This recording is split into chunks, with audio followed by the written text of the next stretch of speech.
Hello friends, मैं समीर। आप लोगों का अपना चैनल टेक्निकल आईटीआई में स्वागत है। तो कैसे हैं आप सब? उम्मीद करता हूं कि आप लोग बहुत अच्छे होंगे, मस्त होंगे, स्वस्थ होंगे। तो चलिए हम लोग देखिए, तीसरा नंबर चैप्टर हम लोग पढ़ाई कर रहे थे। 3 नंबर चैप्टर का हम लोग 3 पार्ट ऑलरेडी कवर कर चुके हैं। आज हम लोग इसका चौथा नंबर पार्ट देखेंगे। ठीक है गाइस, तो हम लोग चलते हैं टॉपिक पे और स्टार्ट करते हैं। तो आप लोग तैयार हैं? चलिए, आप लोगों से एक रिक्वेस्ट है कि अभी तक हमारे इस वीडियो को लाइक नहीं किए हैं तो लाइक कर दीजिए और हमारे चैनल को सब्सक्राइब कर दीजिए और अपने फ्रेंड सर्कल में शेयर कर दीजिए और टेलीग्राम से ज्वाइन कर दीजिए, जिससे कि आप लोगों को टाइम टू टाइम नोटिफिकेशन मिलती रहेगी। और कोई भी कन्फ्यूजन होता है वीडियो में या कोई भी आपको सुझाव हो तो कमेंट ज़रूर करिए, जिससे हमें पता चल पाए और आपको बताने में और उस प्रॉब्लम को सॉल्व करने में हमें आसानी होगी। ठीक है गाइज, तो हम लोग स्टार्ट करते हैं टॉपिक से। हम लोग पढ़ चुके थे ये सब तो पढ़ चुके थे हम लोग। यहाँ से स्टार्ट करेंगे आज सरफेस गेज के बारे में पढ़ना शुरू करेंगे। सरफेस गेज के जो है, सरफेस गेज में वी स्लॉट के लाभ क्या है उसके बारे में हम लोग यहाँ से पढ़ेंगे। ये टॉपिक से स्टार्ट करेंगे। तो चलिए देखते हैं। देखिए, सरफेस गेज में वी स्लॉट बनाने के निम्नलिखित लाभ हैं। 1 नंबर में क्या है आपका, देखिएगा। वी स्लॉट बनाने से सरफेस गेज तथा कार्यखंड की सतह के मध्य वॉल्यूम उत्पन्न नहीं होता है तथा उच्च कोटि की मार्किंग प्राप्त होती है। ठीक है गाइज। उसके बाद 2 नंबर में देखिए, इससे साइज में अंतर उत्पन्न नहीं होता, क्योंकि भी स्लॉट सरफेस गेज पर लगे तेल व धूल को जो है अवशोषित कर लेता है। ठीक है गाइज। भी स्लॉट जो होता है जो अवशोषित कर लेता है, उसमें जो तेल धूल जो लगा होता है उसे। उसके बाद 3 नंबर पॉइंट देखिए क्या है। 3 नंबर पॉइंट है, गोल छड़ या लेथ मशीन पर सरफेस गेज के भी स्लॉट मजबूत पकड़ बनाते हैं, जिससे इसके हिलने की संभावना समाप्त हो जाती है। ठीक है, यहाँ तक क्लियर है आप लोग? जो पकड़ मजबूत तरीके से बना लेगा जो लेथ मशीन होता है उससे पे, तो क्या होगा, हिलने के, वाइब्रेशन करने की जो है संभावना कम हो जाएगी। ठीक है। अगला पॉइंट आपका देखिए क्या है, सरफेस गेज के उपयोग। सरफेस गेज का उपयोग क्या है, हम लोग उसके बारे में देखेंगे। तो देखिए, सरफेस गेज का उपयोग निम्नलिखित है। 1 नंबर में देखिए क्या है, कार्यखंड पर आधार के समांतर रेखीय खींचने के लिए भी हम लोग इसका उपयोग करते हैं। किसका? सरफेस गेज का। 2 नंबर पॉइंट देखिए, लेथ व अन्य मशीनों पर मार्किंग के दौरान कार्यखंड को मजबूती से पकड़ने के लिए भी हम लोग इसका उपयोग करते हैं। ठीक है गाइस। 3 नंबर में देखिएगा, गोल तथा वर्गाकार छड़ के केंद्र ज्ञात करने के लिए भी इसका उपयोग करते हैं सरफेस गेज का। ठीक है। 4 नंबर पॉइंट में 1/64 इंच तथा 1/2 mm की शुद्धता में मार्किंग करने के लिए भी हम लोग इसका उपयोग करते हैं। ठीक है, इतनी शुद्धता होती है। यहाँ तक क्लियर है आप लोग? अगला पॉइंट क्या है देखिएगा, सरफेस। देखिए यहाँ पे सरफेस गेज का प्रयोग करते समय सावधानियाँ क्या है उसके बारे में हम लोग देखेंगे। तो देखिए, सरफेस गेज का प्रयोग करते समय निम्नलिखित सावधानियाँ बरतनी चाहिए। ठीक है गाइस। 1 नंबर पॉइंट में देखिए, कार्यखंड पर मार्किंग करने से पूर्व स्क्राइबिंग स्नग व रॉड नट कसे होने चाहिए। ठीक है गाइस। जो भी है, कार्यखंड पर मार्किंग करने से पूर्व जो है स्क्राइबर स्नग व रॉकर नट कसे होने चाहिए, इतना होना चाहिए था। दूसरा पॉइंट में क्या है देखिए, सरफेस गेज का उपयोग करने के दौरान अधिक दबाव नहीं लगाना चाहिए। जब हम लोग सरफेस गेज का उपयोग करेंगे तो उस पर अधिक दबाव नहीं डालना है। ठीक है। अगला पॉइंट देखिए 3 नंबर में, सरफेस गेज द्वारा मार्किंग के दौरान पिलर को सीधा रखना चाहिए। जब हम लोग सरफेस गेज पर मार्किंग करेंगे तो जो है उसका पिलर जो है उसको सीधा रखेंगे। 4 नंबर पॉइंट देखिएगा, मार्किंग करते समय स्क्राइबर का कोण कार्यखंड से 90 डिग्री से कम होना चाहिए। जब भी हम लोग मार्किंग करेंगे तो स्क्राइबर का जो कोण है कार्यखंड से 90 डिग्री से कम होना चाहिए। ठीक है। अगला पॉइंट देखिए, 5 नंबर पॉइंट क्या कर रहा है, कार्यखंड समाप्ति के पश्चात सरफेस गेज को कपड़े से साफ करके तेल लगाकर रखना चाहिए। ठीक है, जिससे आपका सरफेस गेज का लाइफ जो है बना रहेगा। अगला हम लोग देखते हैं, अगला टॉपिक क्या है। अगला टॉपिक है हम लोगों का पैरेलल ब्लॉक।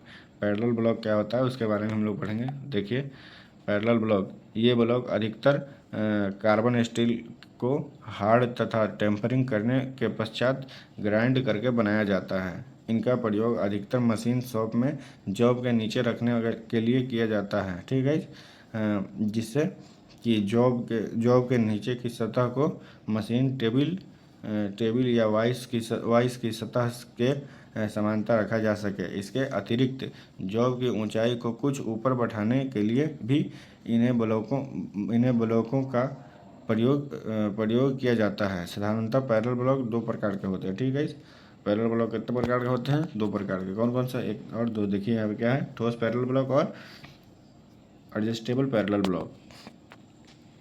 पहला पॉइंट देखते हैं, ठोस पैरेलल ब्लॉक क्या होता है उसके बारे में समझते हैं। तो देखिए, मशीन शॉप में जॉब को वर्क्स टेबल से ऊंचा उठाकर रखने के लिए ठोस पैरेलल ब्लॉक का प्रयोग किया जाता है। इनका साइज, लंबाई, चौड़ाई, ऊंचाई समान रखा जाता है। यथार्थता के लिए इन्हें हार्ड करके ग्राइंड किया जाता है। ठीक है, तथा कभी कभी इनकी लैंपिंग भी की जाती है। ठीक है, ये ब्लॉक दो ग्रेड ए तथा ग्रेड बी में उपलब्ध रहते हैं। ठीक है, यहाँ तक क्लियर है। दो टाइप के होते हैं ग्रेड में। तो देखिए क्या है, ये है आपका जो ये फिगर में दिख रहा है, इसको हम लोग बोलते हैं सामान्य लंबाई, चौड़ाई और ऊंचाई के पैरेलल ब्लॉक। और ये वाला जो होता है आपका, ये पैरेलल ब्लॉक, ये फिक्स टाइप होता है। ठीक है, यहाँ पे आपको दिख रहा है, यहाँ पे देखिए ये है ठोस पैरेलल ब्लॉक। ठीक है, अगला देखते हैं हम लोग, अगला पॉइंट क्या है, उसी का दूसरा पॉइंट है। देखिए यहाँ दूसरा पॉइंट में क्या है, एडजस्टेबल पैरेलल ब्लॉक। इसे हम लोग देखते हैं, ये कुछ इस टाइप का दिखता है एडजस्टेबल पैरेलल ब्लॉक। इसमें एक ब्लॉक में दो टेपरिक ब्लॉक होते हैं जो एक दूसरे की टेपर की गई सतहों पर स्लाइड करते हैं।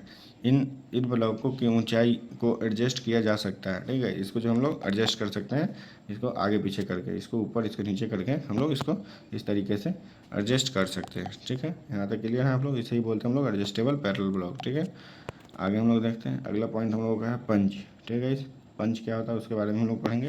तो देखिए, इसमें क्या हम लोगों को ओवरव्यू देखना है, जो भी टूल्स है उसके बारे में थोड़ी थोड़ी नॉलेज होनी चाहिए। ठीक है, उसके बाद हम लोग अगला चैप्टर शुरू करेंगे। ठीक है, इसमें बहुत ज़्यादा डीपली नहीं देखना है, बस इतना हमें पता होना चाहिए कि कौन सा टूल्स का क्या काम है। ठीक है, इतना, इसमें बहुत ज़्यादा इससे एग्जाम में भी नहीं पूछा जाता है, लेकिन एक इलेक्ट्रिशियन को इतना ही सब चीज़ों का नॉलेज होना चाहिए, जानकारी होनी चाहिए। ठीक है, तो चलिए देखते हैं, किसी भी कार्यखंड की पंच में हम लोग पढ़ेंगे, पंच के बारे में। तो देखिए, किसी भी कार्यखंड की, इसमें टिक लगा लेते हैं। देखिए, किसी भी कार्यखंड यानी कि जॉब की सतह पर की गई अस्थायी मार्किंग को अस्थायी बनाने के लिए जिस टूल का प्रयोग किया जाता है उसे पंच कहते हैं। ठीक है, तथा इस प्रक्रिया को पंच कहते हैं। ठीक है, पंच के द्वारा कार्यखंड की सतह पर उन बिंदुओं को गहरा किया जाता है जहाँ पर डिवाइडर द्वारा चाप या वृत्त बनाना होता है, या ड्रिल द्वारा ड्रिलिंग करनी होती है। ठीक है, उसे फिक्स करने के लिए हम लोग ड्रिल भी करते हैं। देखिए, पंच मुख्य हाई कार्बन स्टील के बनाए जाते हैं। इनके तीन भाग होते हैं। ठीक है, इनमें जो मुख्य भाग होता है वो तीन होता है। जहाँ हैमर से चोट मारते हैं उसे हेड कहते हैं। पंच के जिस भाग से बिंदु होती है उसे पॉइंट कहते हैं। और यह जो है, यह भाग नुकीला तथा हाई व टेम्पर्ड किया गया होता है। जो नुकीला पार्ट होता है उसे हम लोग हार्ड व टेम्पर्ड करते हैं। ठीक है, बीच के भाग को बॉडी कहते हैं। यह भाग नड़गिल किया हुआ बेलनाकार या पट्टी भुजाकार होता है। ठीक है, पंच के मुख्य निम्न प्रकार होते हैं। पंच जो है इतने सारे टाइप के होते हैं। देखिए यहाँ पे देखते हैं हम लोग एक एक करके। देखिए, पहला टाइप है डक्ट टाइप। ठीक है गाइस, ये है डॉट पंच। दूसरा है आपका यहाँ पे देखिएगा सेंटर पंच। तीसरा है आपका प्रिक पंच। चौथा है पिन पंच। पांचवा है आपका बैल पंच। और छठा है आपका ऑटोमेटिक सेंटर पंच। सातवां है आपका सॉलिड पंच। आठवां है होलो पंच, यहाँ पे दिख रहा होगा। और 9 नंबर में है वेड पंच। और 10 नंबर में आपका लेटर और नंबर पंच। ठीक है, हम लोग एक एक करके देखेंगे। देखिए, एक नंबर पे क्या है, यहाँ पे एक नंबर पे हम लोग देख लेते हैं। यहाँ पे देखिएगा क्या है, डॉट पंच। यह कास्ट स्टील का बना होता है। इसकी बॉडी पृष्ठभुजाकार होती है तथा पॉइंट का कोण 90 डिग्री रखा जाता है। एंगल कम होने से बिंदु गहरा तथा कम व्यास का बनता है। इसका उपयोग त्रिज्या, चाप आदि खींचने के लिए किया जाता है। ठीक है, ये कुछ इस टाइप का दिखता है। यहाँ पे दिख रहा होगा आपको इस सिंबल में, फिगर में। देखिए यहाँ पे ये कुछ इस टाइप का दिखता है। ठीक है। यहाँ पे ऊपर जो हम लोग देखिए अलग अलग पार्ट दिखा रहे हैं, यहाँ पे हम लोग हैमर का उपयोग करते हैं, ठीक है, इस पर ठोकने के लिए। देखिए क्या लिखा हुआ है ऊपर में, बहुत हल्के झटके के लिए स्थित, ठीक है, स्थिति में हम लोग इस तरीके से इतना हैमर हम लोग उठाते हैं। इसके जो है लगभग 40 mm ऊपर उठा करके हैमर को और फिर उस पर प्रेस करते हैं, ठीक है। यहाँ पे है ऊर्ध्वाधर पंक्ति बनाना, ठीक है। उसके बाद यहाँ पे देखिएगा ये जो आपका जो पॉइंट होता है उसको हम लोग बोलते हैं, वो जो पॉइंट होता है वो 60 डिग्री पे बना होता है, और जो ये सरफेस होता है जिसको हम लोग बोलते हैं ये प्लेट, इस जो जॉब होता है, जो जॉब प्लेट होता है उस पर हम लोग पंच करते हैं इस तरीके से, ठीक है, दिख रहा होगा आपको। इसे हम लोग बोलते हैं डॉट पंच का उपयोग, इस तरीके से हम लोग कर रहे हैं, इसे हम लोग डॉट पंच बोलते हैं। इस पंच जो दिख रहा है यहाँ पे इसे हम लोग बोलते हैं डॉट पंच, ठीक है। यहाँ तक आप लोग क्लियर है। अगले देखते हैं हम लोग क्या है सेंटर पंच। सेंटर पंच को समझते हैं, सेंटर पंच क्या होता है, किस तरीके से काम करता है। सामने आवे में आगे दिक्कत नहीं चलो बड़ा। तो हम लोग सेंटर पंच को देख रहे थे, तो देखिए ये आपका दूसरा नंबर पॉइंट में देखिएगा सेंटर पंच सॉरी यह पंच डॉग पंच से आकार में बड़ा होता है। इसके पॉइंट का कोण 90 डिग्री रखा जाता है, जिससे ड्रिल पॉइंट आसानी से पंच द्वारा लगाए गए सेंटर में बैठ सके। इस पंच की लंबाई 100 mm व व्यास 10 mm होती है, ठीक है गाइज।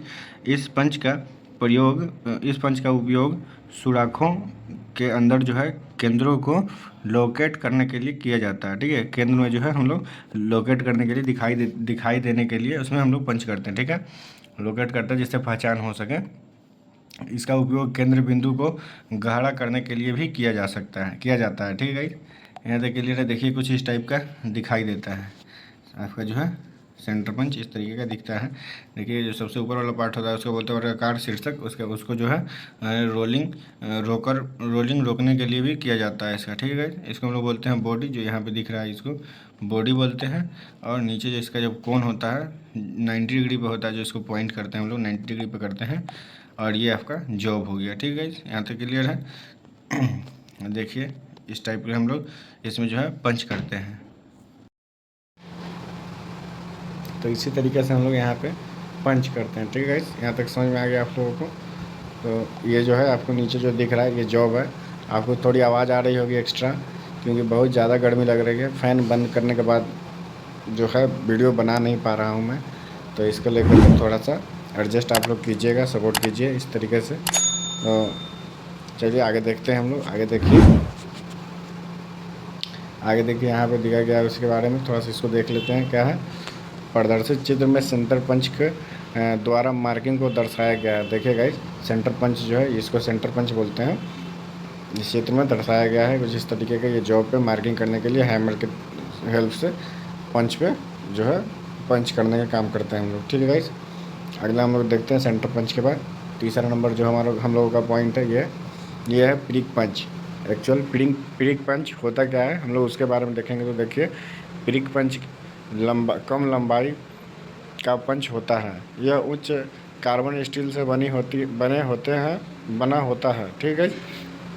इसका पॉइंट एंगल 30 डिग्री होता है। इसका कोण कम होने से जो है डिवाइडर की नोक को बहुत यथार्थ स्थिति प्राप्त होती है। इसलिए इसका उपयोग सतह पर वर्क खींचने के लिए किया जा सकता है। इस प्रिक पंच का प्रयोग हल्के धातुओं जैसे पीतल, तांबा तथा एल्युमिनियम आदि पर मार्किंग करने के लिए किया जाता है, ठीक है। यहाँ तक क्लियर है।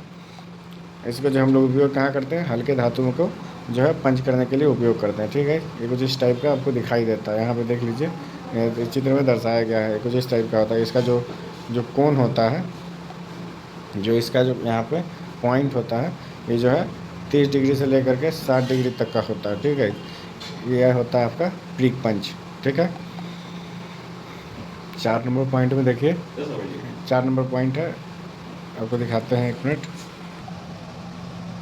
4 नंबर पॉइंट में देखिए ये है पिन पंच के बारे में हम लोग देखते हैं। तो देखिए इस पंच की नोक नहीं होती है, ठीक है। इस पंच की नोक नहीं होती है, ठीक है। हम लोग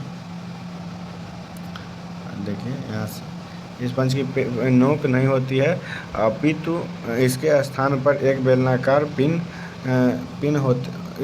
इसके स्थान पर एक बेलनाकार पिन होती है जिसकी लंबाई जॉब की आवश्यकता को पूरा करती है। ठीक है, इस पंच का प्रयोग मार्किंग के लिए नहीं किया जाता, अपितु जॉब में फंसी हुई डोवेल पिन या टेपर पिन को निकालने के लिए इसका हम लोग उपयोग करते हैं। ठीक है गाइज, ये पंच बाज़ार में 100 mm से 200 mm की लंबाई व 3 mm से 12 mm के व्यास में उपलब्ध होता है। ठीक है, ये कुछ इस टाइप का दिखता है आपको। इस पे हैमर से हम लोग वायर करते हैं, इस टाइप का आपका जो है पिन पंच दिखता है। ठीक है गाइज, देखिए अगला पॉइंट हम लोग देखते हैं। हम लोग का अगला पॉइंट और 5 नंबर पॉइंट है। देखिए ये आपका अगला पॉइंट जो है ये है बेल पंच। इसके बारे में हम लोग देखते हैं। इसका बाहरी आवरण एक घंटी जो इसका बाहर का जो होता है, एक घंटी जो है बेल जो है बेल के आकार का होता है। इसके ठीक सेंटर में एक पंच लगा होता है। यह पंच स्प्रिंग के द्वारा ऊपर उठा रहता है। ठीक है, स्प्रिंग के द्वारा जो है ऊपर उठा रहता है। जब किसी बेलनाकार वस्तु का केंद्र ज्ञात करना होता है तो बेल पंच को ठीक उसके ऊपर लंबवत टिकाते हैं तथा स्प्रिंग पंच को नीचे मोड़ने से केंद्र ज्ञात होता है। बेलनाकार वस्तुओं के केंद्र को गहरा करने के लिए बेल पंच का उपयोग किया जाता है। ठीक है, देखिए किस टाइप का आपका दिखता है, उसके बारे में उसको देख लेते हैं हम लोग। यहाँ पे देखिए आपका बेल पंच इस टाइप का आपका दिखाई देता है। यहाँ पे आपको इस फिगर में दिख रहा होगा, इस टाइप पे दर्शाया गया है। यहाँ पे इसको हम लोग बोलते हैं स्ट्राइक हेड बोलते हैं, इसको बोलते हैं हम लोग नॉल्ड बॉडी बोलते हैं, और इसको बोलते हैं हम लोग स्प्रिंग।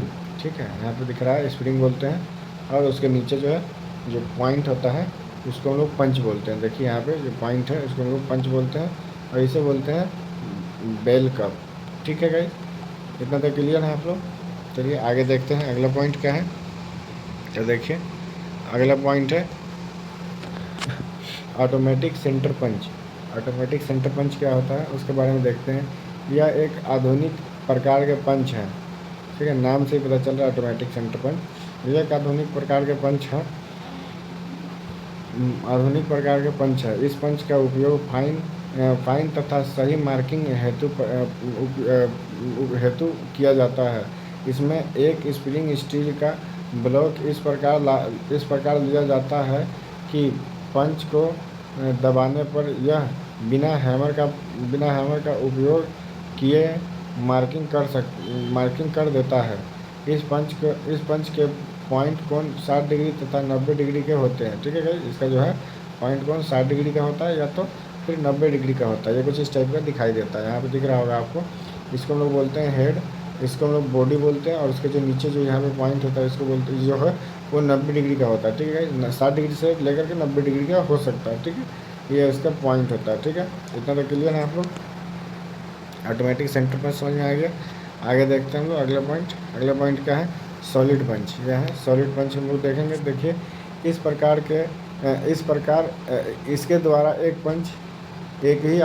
इसके द्वारा एक ही आकार के छेद करना असंभव होता है। इस पंच का प्रयोग शीट मेटल शॉप या ब्लॉक स्मिथ में किया जाता है। छेद करते समय शीट के नीचे पंच के अनुरूप ड्राई रखनी आवश्यक होती है। ठीक है, इस पंच का प्रयोग किसी शीट या गर्म लोहे के टुकड़े में आर पार छेद करने के लिए किया जाता है। ठीक है गाइस, यहाँ पे देखिए ये आपका सेंटर पंच है, ये आपका ठोस पंच है। ठीक है गाइस, यहाँ पे दिख रहा है ये जो है ठोस पंच है, और ये इस प्रकार का जो कठोर लकड़ी है नीचे में दिख रहा है। और यहाँ पे रिवेट के लिए पिंच होल, इस तरीके से इसमें रिवेट लगाने के लिए हम लोग एक होल बना रहे हैं। कि कौन सा बना रहे हैं पंच से, इसको बोलते हैं हम लोग सॉलिड पंच। ठीक है, सॉलिड पंच के द्वारा इसमें होल बना रहे हैं। यहाँ तक क्लियर है हम लोगों का। अब अगला पॉइंट देखिए, अगला पॉइंट क्या है, होलो पंच। होलो पंच क्या होता है हम लोग उसके बारे में देखते हैं। तो देखिए होलो पंच, इसके बारे में हम लोग डिटेल देखते हैं। यहाँ पे देखिए क्या है होलो पंच। ये पंच अंदर से खोखले होते हैं तथा मुलायम पदार्थों में बड़े छेद करने के काम आते हैं। इसके पॉइंट वाले भाग की परिधि को चारों ओर से ग्राइंड करके धारदार बना दिया जाता है। ये 1.5 mm से 13 mm तक के साइज में उपलब्ध होते हैं। चमड़े की सीट, रबड़ की सीट, गत्ता आदि में सुराख करने के लिए इन पंच का प्रयोग किया जाता है। ठीक है, गत्ता आदि में जो है होल करने के लिए हम लोग इस पंच का प्रयोग करते हैं। ठीक है, यहाँ तक आप लोगों को क्लियर है। देखिए ये कुछ इस टाइप का दिखाई देता है, ठीक है। यहाँ पे जो इस तरीके को पूरा प्रोसेस इसमें दिख रहा है, ये इसको हम लोग हैमर बोलते हैं। ये जो है खोखला पंच होता है। ठीक है, उसके बाद अगला ये वाला दिख रहा है आपको, इसको बोलते हैं हम लोग कठोर लकड़ी का ब्लॉक, और नीचे जो होता है धातु प्लेट होता है। ठीक है, यहाँ तक आप लोग क्लियर है। ये होलो पंच है। ठीक है, होलो पंच आप लोगों को समझ में आ गया होगा। अगला देखते हैं, अगला क्या है, बेड पंच। बेड पंच क्या होता है हम लोग उसके बारे में देखेंगे। तो देखिए यहाँ पे ये पॉइंट है बेड पंच। बेड पंच बनावट में खोखले पंच के समान ही होती है। दिख रहा होगा आपको फिगर में, यहाँ पे दिख रहा होगा। बनावट में खोखले पंच की जैसी होती है, लेकिन जो है इसका उपयोग बड़े व्यास वाले क्षेत्रों में किया जाता है। इस पंच से जब कतरन छिद्र कट जाए तो पुश रड की सहायता से छिद्र के खराब पदार्थ को बाहर निकाल लेना चाहिए। देखिए यहाँ पे ये जो होता है, ये होता है पुश रॉड, और जो ये राउंड कलर में निकल रहा है इस तरीके से, इसमें से निकल रहा है, फिगर में दिख रहा होगा आपको। इसको हम लोग बोलते हैं अशुद्धि है, जो कट के निकला है। ठीक है, और इसी को बोलते हैं हम लोग वेट पंच। यहाँ तक क्लियर है आप लोग। आगे देखते हैं अगला क्या है। अगला 10 नंबर पॉइंट में है लेटर और नंबर पंच। लेटर और नंबर पंच के बारे में हम लोग पढ़ेंगे। तो देखिए क्या है लेटर और नंबर पंच, उसमें देखते हैं।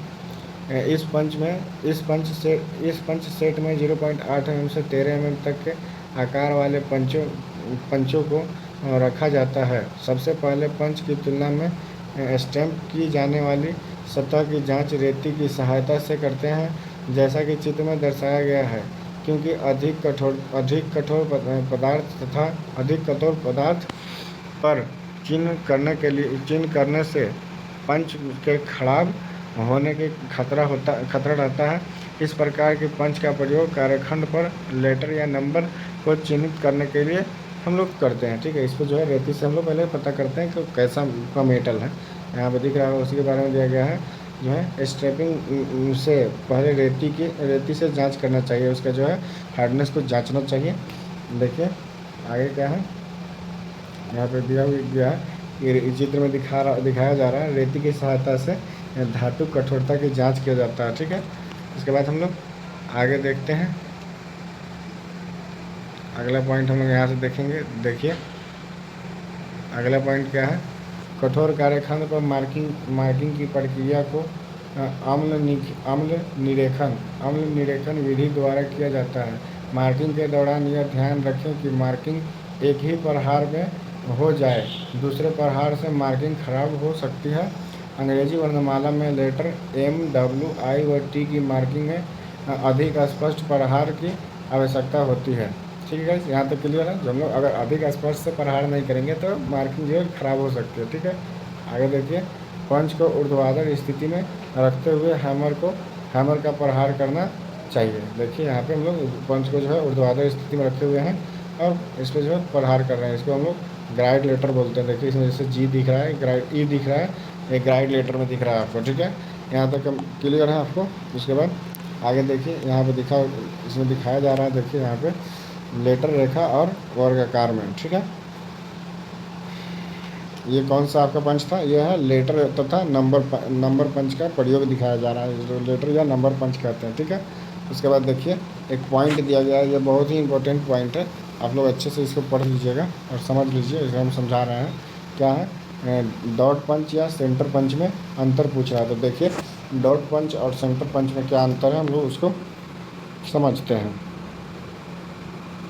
1 नंबर में देखिएगा, यहाँ पे डॉट पंच में क्या है, इसका बिंदु कोण 60 डिग्री होता है। वहीं पे आपका जो है सेंटर पंच का जो है इसका बिंदु कोण 90 डिग्री होता है। तो दूसरा नंबर पॉइंट में देखिए, इसका प्रयोग त्रिज्या त्रिज्या तथा चाप खींचने के लिए किया जाता है। वहीं पे इसका प्रयोग सुराखों के केंद्रों को लोकेट करने के लिए करते हैं हम लोग। तीसरा नंबर में देखिए, यह हल्का होता है और यह भारी पंच होता है। कौन सा होता है भारी पंच? सेंटर पंच जो होता है वो भारी पंच होता है। ठीक है गाइस, यहाँ तक क्लियर है आप लोग। अगला पॉइंट हम लोग देखेंगे। अगला पॉइंट क्या है? मापक औजार यंत्र। मापक औजार यंत्र क्या है, हम लोग उसके बारे में थोड़ा देख लेते हैं। तो देखिए, इलेक्ट्रिकल व्यवसाय में पैमाने के अतिरिक्त सूक्ष्म लंबाई व कोण आदि के मापन के लिए जो औजार यंत्र प्रयोग किए जाते हैं मापक औजार यंत्र कहलाते हैं, जो निम्नलिखित प्रकार के होते हैं। ठीक है गाइस, कौन कौन से होते हैं उसके बारे में देखिए। यहाँ पे एक नंबर में पॉइंट किया हुआ है, एक नंबर में आपको दिखेगा कैलीपर। ठीक है गाइस, कैलीपर है एक नंबर में, उसको देख लेते हैं। यह एक प्रकार की मापी या मापक उपकरण है। मापक उपकरण है किसी भी कार्यखंड जॉब की माप परिशुद्धता में लेने के लिए कैलीपर का प्रयोग किया जाता है। कैलीपर प्रायतः हाई कार्बन स्टील या मोल्ड स्टील के बनाए जाते हैं। इसके द्वारा किसी भी जॉब की लंबाई, चौड़ाई, मोटाई अथवा व्यास आदि की माप परिशुद्धता में ली जा सकती है। उपयोगिता के आधार पर कैलिपर्स 3 प्रकार के होते हैं। जब भी हम लोग उपयोग करते हैं उसके आधार पर कैलिपर को हम लोग 3 पार्ट में बांटे हुए हैं: आउटसाइड कैलिपर, इनसाइड कैलिपर और फॉर्मडाइड कैलिपर। ठीक है गाइस, तीनों को हम लोग देखते हैं एक एक करके। तो देखिए, पहला क्या है हम लोगों का, यहाँ पे दिया गया है आउटसाइड कैलिपर। देखिए, आउटसाइड कैलिपर है, उसको देखते हैं हम लोग। वे कैलिपर जो जॉब के बाहरी माप लेने के लिए प्रयोग किए जाते हैं उसे आउटसाइड कैलिपर कहते हैं। यह 100 mm, 150, 200 तथा 300 mm साइज में उपलब्ध रहते हैं। ये 2 प्रकार के होते हैं। एक में होता है आपको यहाँ पे देखिए साधारण आउटसाइड कैलिपर जो होता है उसको देखते हैं। साधारण आउटसाइड कैलिपर इस्पात की 2 पत्तियों को अंदर की ओर मोड़कर तथा उन्हें एक सिरे पर रिवेट द्वारा जोड़कर बनाया जाता है। ठीक है गाइस, रिवेट इस प्रकार लगाई जाती है कि कैलिपर की दोनों टांगों को थोड़ा बल लगाकर खोला या बंद किया जा सके तथा उसमें आवश्यक दूरी भरी जा सके। ठीक है, उसकी दोनों टांगें ऊपर से चौड़ी व क्रमशः पतली होकर नीचे नुकीली हो जाती है। ठीक है, जिससे हम लोग मार्किंग लेने में आसानी होती है। अच्छे तरीके से हम लोग मार्किंग कर पाते हैं, किसी का मेजरमेंट नाप कर सकते हैं। ठीक है, यहाँ पे देखिए इस तरीके का रिवेट लगा होता है जिससे हम लोग टांग को कसते हैं। ठीक है, और पकड़ के रखता है। और ये जो होता है इस तरीके से हम लोग कैलिपर की जो है आकार दिखाते हैं, उसकी आकार साइज़ पता चलता है। ठीक है, ये कौन सा कैलिपर है? ये साधारण आउटसाइड कैलिपर है। ठीक है, उसके बाद हम लोग उसी का दूसरा देखेंगे। ये आपका है स्प्रिंग आउटसाइड कैलिपर। ठीक है, देखते हैं हम लोग स्प्रिंग आउटसाइड कैलिपर क्या होता है। देखिए, स्प्रिंग आउटसाइड कैलिपर में कैलिपर की दोनों टांगों के ऊपरी भाग में खांचा देकर एक रिंग स्प्रिंग लगाई जाती है तथा उनके मध्य में एक लीवर डालकर दोनों टांगों को कसने के लिए एक स्क्रू लगाया गया है। ठीक है, रिंग स्प्रिंग जो होता है इस टाइप का। देखिए यहाँ पे ये फिगर जो दिख रहा होगा इसमें देखिएगा, तो यहाँ पे देखिए इसी को बोलते हैं हम लोग रिंग स्प्रिंग। और यहाँ पे जो ये लगा होता है इसको बोलते हैं हम लोग स्प्रिंग जो बोलते हैं। ठीक है, और ये वाला जो होता है आपका एडजस्टेबल स्क्रू होता है जिसके द्वारा हम लोग एडजस्ट करके जो है इसको मेजरमेंट करते हैं। ये जो होता है ये तो हम लोग देख चुके हैं, ये जो टांग होता है इसका। यहाँ तक के लिए आगे देखिए, आगे उसी में देखते हैं उसी टॉपिक का क्या है। इस प्रकार इस स्क्रू पर लगे नट बोल्ट के द्वारा हम दोनों टांगों के मध्य छांटिक दूरी सेट कर सकते हैं। इस प्रकार कैलिपर के मध्य सेट की गई दूरी स्क्रू पर नट को घुमाकर आगे पीछे चलाने पर ही बदली जा सकती है। कैलिपर द्वारा माप लेने पर इसमें भरी गई दूरी बल लगाने पर भी बदलती नहीं है। अतः एक बार माप भरने पर उसे बार बार प्रयोग में लाया जा सकता है। इसके द्वारा परिशुद्धता में माप ली जा सकती है। ठीक है गाइस, नोट में देखिए क्या है कैलिपर द्वारा किसी भी जॉब आउट या इन जो है इन की माप लेने के लिए स्टील रूल का प्रयोग भी किया जाता है। ठीक है गाइस, कितना तक क्लियर है? आगे हम लोग देखेंगे। आगे इसी को देखते हैं। दूसरा आपका इनसाइड कैलिपर। ठीक है, आउटसाइड हम लोग देख चुके थे, इनसाइड कैलिपर के बारे में पढ़ेंगे। तो देखिए, इनसाइड कैलिपर, यह कैलिपर जॉब के अंदर की माप अर्थात स्लॉट की चौड़ाई या भीतरी व्यास की माप लेने में प्रयोग किया जाता है। जैसे किसी बोर्ड का व्यास, किसी झिरी की चौड़ाई आदि। या यह कैलिपर 75, 100, 150, 200 और 300 mm के साइज़ में मिलते हैं। ठीक है, ये कैलिपर दो प्रकार के होते हैं। ठीक है, जो है आपका जो है इनसाइड कैलिपर दो प्रकार का होता है। कौन कौन सा है? एक नंबर में देखिए साधारण इनसाइड कैलिपर। देखिए ये आउटसाइड कैलिपर के भांति इनमें भी दोनों टांगों के ऊपर की ओर एक रिवेट द्वारा ढंग जोड़े बना होता है। रिवेट को इस प्रकार पीटा जाता है कि इसकी टांगों को थोड़ा बल लगाकर खोला या बंद किया जा सके। इसकी टांगें दूसरे सिरे पर लगातार पतली होकर बाहर की ओर मुड़ी होती है, जिससे जॉब के भीतरी भाग को माप लेने में सुविधा होती है। ठीक है, देखिए फिगर में इसलिए जो है आउटसाइड कैलिपर का जस्ट उल्टा होता है इनसाइड कैलिपर। ये अंदर से किसी भी पाइप है, होल जो होता है इस तरीके से होल है, तो उसका जो है अंदर साइड से ये इस तरीके से होता है और एक स्प्रिंग से या रिवेट से जुड़ा होता है। ठीक है, इस तरीके से मेजरमेंट हम लोग कर पाते हैं। ठीक है, यहाँ पे इसमें दिख रहा होगा इस फिगर में आपको। ठीक है, आगे देखते हैं हम लोग इसी का दूसरा टाइप। ये है स्प्रिंग टाइप, जो है स्प्रिंग इनसाइड कैलिपर। इसको भी देख लेते हैं, ये भी सेम है, बस इसमें यहाँ पे स्प्रिंग लगा हुआ है। ठीक है, तो इतना तो हम लोग देख चुके हैं। थोड़ा सा इसको बस एक बार पढ़ लेते हैं, आप लोग समझ लीजिएगा। Spring inside calliper. Spring inside calliper में भी स्प्रिंग आउटसाइड कैलिपर के भांति दोनों टांगों के ऊपरी भाग में बने ग्रूवों के अंदर कमानीदार गोल स्प्रिंग फंसा रहता है, रिंग स्प्रिंग। ठीक है, ये जो है रिंग स्प्रिंग होता है। इसको हम लोग देखते हैं, इसे बोलते हैं हम लोग एडजस्टेबल स्क्रू। ये जो है एडजस्टेबल स्क्रू है और इसको हम लोग बोलते हैं टांग। ठीक है, यहाँ तक क्लियर है। और इसकी जो लंबाई है उसको बोलते हैं हम लोग कैलिपर का आकार। ठीक है, ये जॉब से अंदर से हम लोग मेजरमेंट करते हैं। यहाँ तक क्लियर है आप लोग? आगे देखते हैं क्या है। आलम्ब बनाने के लिए दोनों के बीच में एक रिवेट फंसा रहता है। इस गोले कमानीदार स्प्रिंग के विरुद्ध टांगों को मिलाकर टांगों में लगे एक स्क्रू पर नट चढ़ा दिया जाता है।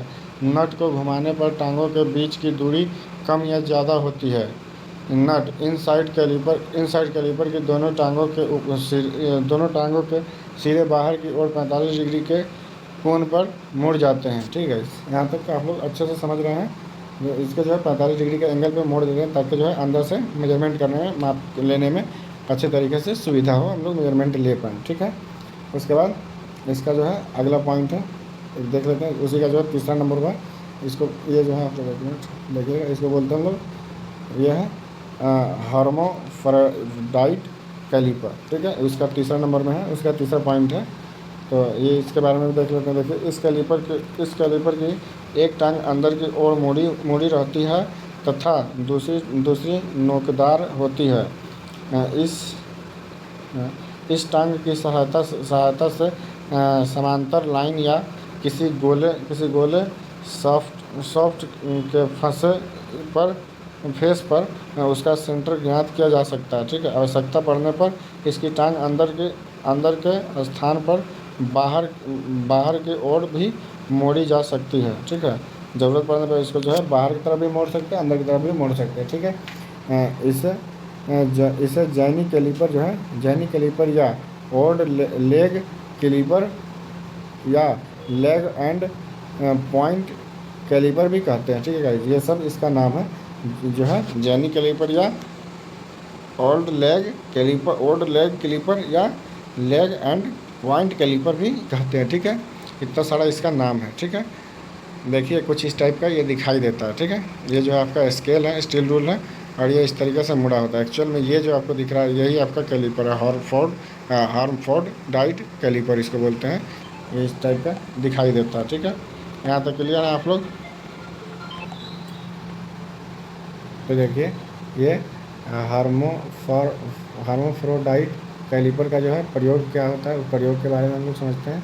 ये पॉइंट है होगा, उसका प्रयोग के बारे में देखिए हर्माफ्रोडाइट कैलिपर के मुख्य उपयोग होते हैं, मुख्य उपयोग निम्न है। देखिए 1 नंबर पॉइंट में क्या दिया गया है यहाँ पे, देखिए हर्माफ्रोडाइट कैलिपर का मुख्य कार्यखंड के आंतरिक व बाह्य कोरों के समांतर रेखाएं खींचने के लिए भी हम लोग इसका प्रयोग करते हैं। ठीक है, गोलाकार, अगला पॉइंट है गोलाकार सॉफ्ट के अंदर निर्धारण में भी इनका उपयोग किया जाता है। उसके बाद अगला पॉइंट भी देख लीजिए, 3 नंबर पॉइंट में देखिए जो है आंतरिक यहाँ पे देखिएगा आपको आंतरिक वृत्ताकार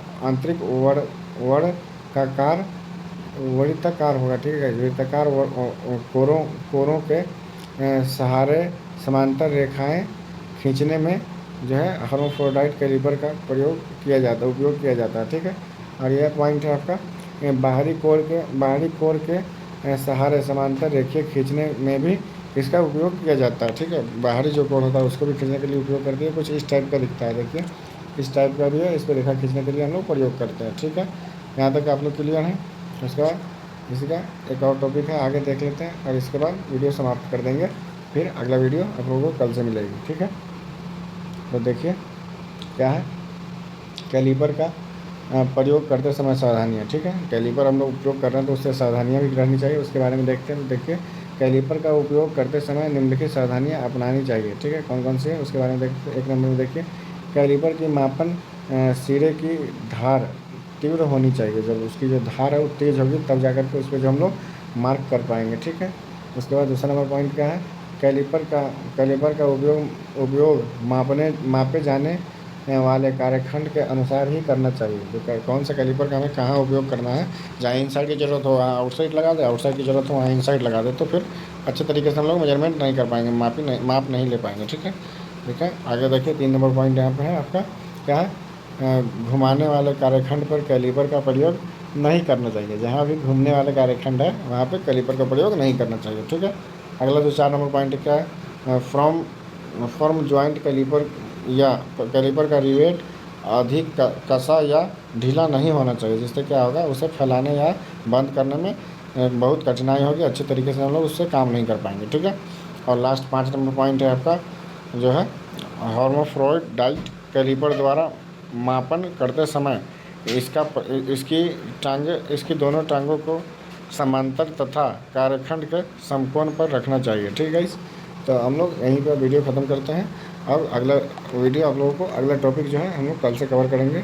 आपका यहाँ से आपका माइक्रोमीटर जो है, माइक्रोमीटर से कल से स्टार्ट करेंगे। ठीक है, तो आप लोगों को वीडियो पसंद आ रही है तो लाइक जरूर कीजिएगा, और अभी तक का सब्सक्राइब नहीं किया है तो प्लीज़ सब्सक्राइब कीजिए। आप लोग वीडियो देख लेते हैं और सब्सक्राइब नहीं करते हैं तो प्लीज़ सब्सक्राइब कीजिए और सपोर्ट कीजिए। और कोई भी क्वेरी हो, कोई भी क्वेश्चन हो तो आप लोग कमेंट में ज़रूर बताइए। इस चैप्टर को बहुत ज़्यादा हम लोगों को देखना नहीं है, बस थोड़ी थोड़ी देख लेना, जिससे कि हम लोगों को बेसिक टूल्स के बारे में नॉलेज हो। ठीक है, इससे बहुत ज़्यादा क्वेश्चन भी नहीं आता और बहुत ज़्यादा इसमें इलेक्ट्रिशियंस को जानने की भी ज़रूरत नहीं है। ठीक है, तो चलिए फिर मिलेंगे आप लोगों से दूसरी वीडियो में। और अभी तक आपने फ्रेंड में शेयर नहीं किया, व्हाट्सएप ग्रुप में शेयर नहीं किया, तो हमारी वीडियो को शेयर कीजिए ताकि आपके फ्रेंड्स भी फ़ायदा उठा पाए। और टेलीग्राम चैनल भी ज्वाइन कर लीजिए। टेलीग्राम चैनल का नाम है टेक्निकल ITI।